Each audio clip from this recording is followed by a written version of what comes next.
At first, I did not want to speak. I thought silence would be dignity, but when the world begins to confuse silence with acceptance, then silence becomes betrayal. So today, I will speak not just as the leader of Burkina Faso, but as a son of Africa, a voice for the oppressed, and a witness to injustice. They say a war has begun. No, my friends, this war did not begin today. It began the day powerful nations decided that their interests were more important than the lives of ordinary people. It began the moment they turned their cameras off when Muslim children were buried in rubble, and turned them on only when the powerful felt threatened.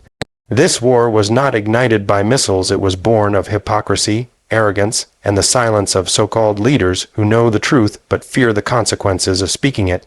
And so I say it plainly, I stand with Iran. Not because I support bloodshed, but because I see who started it. I see who provoked it. I see who has, for years, desecrated every international law and walked away untouched. When Israel bombed Iranian scientists, the world stayed quiet. When Israel helped wage cyber war on another sovereign country, the media laughed and called it strategy. When Gaza burned, they said, it's complicated. When children screamed under the sound of drones, they said, it's necessary. But now, when the fire returns from the other side, they call it terrorism. Now, when Iran stands and says enough, they say Iran is a threat. Let me ask the world, what do you expect people to become when you push them to the edge of history and then demand they smile? Today, Iran is not just defending itself.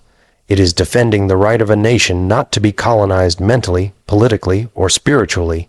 It is defending every country that was ever told, you don't have the right to resist. And for this, I do not just stand with Iran, I salute its courage. Africa knows what it means to be ignored, to be punished for daring to dream freely. Our lands were once drawn on maps in rooms we were never invited to. They told us who we could trade with, who we could be friends with, who our enemies should be. And today, I see the same puppet strings dancing in the Middle East. But let me make one thing clear. The people of Iran are not puppets. They are proud, they are principled, and today they are paying a price for their dignity. The same nations that speak of human rights are the ones who fund bombs that bury human rights under concrete. They freeze the bank accounts of the poor while selling weapons to the powerful. They talk about peace, but they build economies around war. They televise freedom, but they censor truth. You want to know why this war went viral?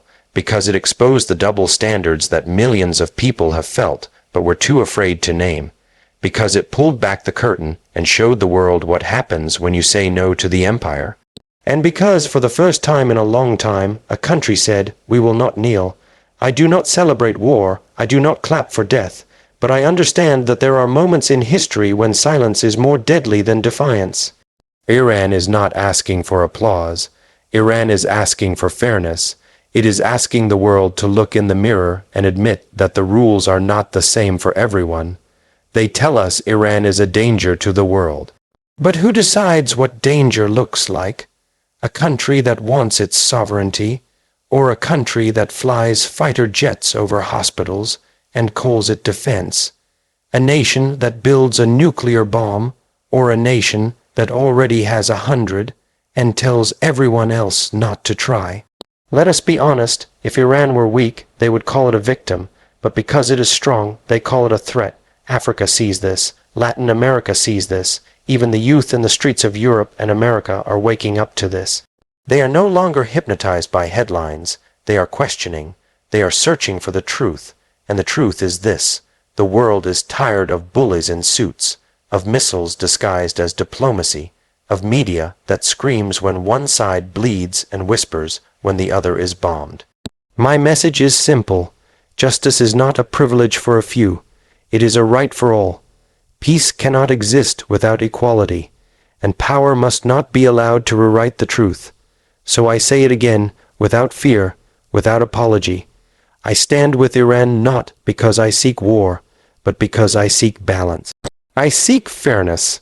I seek an end to this global theater where some nations are always the villains and others always the heroes, even when their hands are soaked in blood.